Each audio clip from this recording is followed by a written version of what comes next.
a question for you. Is CNC bad?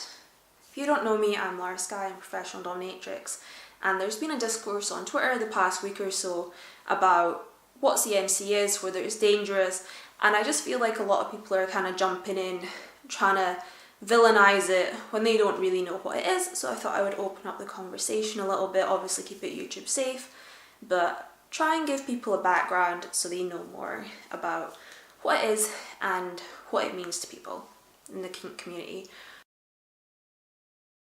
So if you don't know, CNC is consensual non-consent. So it's quite often thought to only be R play, which I can't say that word on YouTube, but sexual acts which when the person would say stop, they would have already pre-negotiated that the other person was to keep going, or that it would be kind of like an ambush situation, but it would all be planned out. So there's lots of different ways this can play out. So the main basis is that it's pre-informed consent, and then during the scene you still have your safe word. You can still stop at any point, but if you say no, it doesn't count.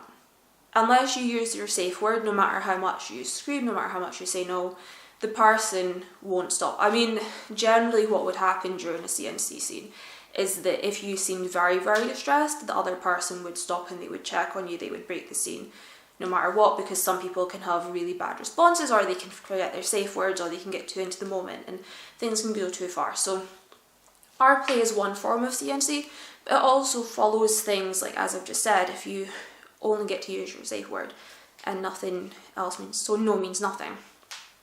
If someone's getting spanked and they're saying no stop, no stop, no stop, no, no, no, right? If they have already communicated to you that they do that because it increases their enjoyment, that means that that's something they want to do. So that is technically a form of CNC. Someone maybe wants to be fantasy kidnapped. So you could say that's a form of CNC, because during the actual kidnap, they might say things, they might try and fight you, but they have still wanted to be part of that scene. That is still them playing. So it's about understanding that everything is still with informed consent and that things are still safe. It's not about doing something that's abusive to hurt someone. It's about creating situations that are people's fantasies. And I think a lot of the people who were coming into the conversation and saying that CNC is awful and it should be banned comes from a place of just looking at it from the outside, where someone is saying no, they're saying stop, they're maybe screaming and crying, but because they haven't said their safe word, they're still playing along, they're still in the scene. So if you just look at that, I agree, it looks awful, but then if you add in the negotiation beforehand, that you've probably had a full discussion about, you know, like your hard limits, your soft limits, what are you looking for, what's your goals, what's your fantasy, what should I look for, have you ever had like bad experiences with this before, is there any point that you want me to check on you, is there something you'll do, maybe not even a verbal safe word, that means slow down or stop, so that you can still communicate during the scene, but the person can experience that vulnerability that they want to experience. So CNC can also come into not even physical domination and submission. So it could also be things like dressing up your partner. It could be with, like, say for example, feminization, is that the sub will communicate beforehand, like, I want to be forced dressed into a skirt. So you make them wear a skirt, you make them wear a dress, you make them put on makeup, and they'll say, no, I don't want to do this. No, I don't want to do this. I want to take it off. I want to do this. I want to do that. And you just keep saying no. You don't let them, because that's not what they want. They don't want to be told to dress up and they turn around and say, no, I just want to wear trousers today.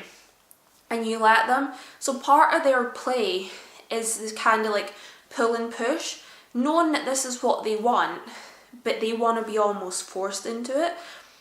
So it's one of these things as well with kind of, we could touch on encouraged by, which is, I wouldn't call it CNC, but I would say there's a lot of things which are kind of, the person almost wants to be forced into it because it allows them to express themselves and to take the pressure off themselves from saying, okay, maybe I'm gay. They don't want to have that discussion with themselves. So by me saying to them, this is a whole other topic, by the way, but yeah, for me saying to them that, you know, I want you to go and have sex with a guy.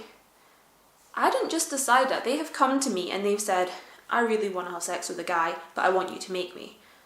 Am I really making them?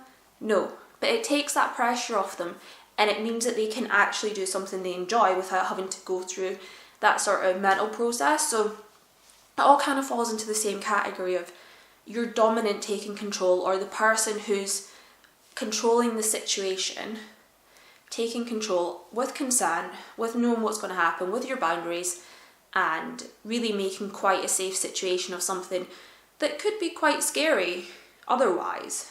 And people say like, our play is always like someone's had a traumatic experience. So firstly, what's wrong with that? Some people have, some people haven't. There's absolutely nothing wrong with empowering yourself through your trauma. There's absolutely nothing wrong with saying, I want to do this in a controlled way, this is something I want to experience. If that's what you want to do, by all means, I don't think it's up to anyone else to try and dictate to someone what they do. And saying that kinks are caused by trauma is kind of problematic, because a lot of people's behaviours are caused by trauma or things they've done in the past that they might have enjoyed, you know, good or bad. So yeah, this is going to get a little bit deep if I keep going. So I will leave that there. I'll leave you to think about whether you think CNC is bad or whether you think it's something that is good with communication, if you think there's limits to it. And remember to follow me here and on all my social media.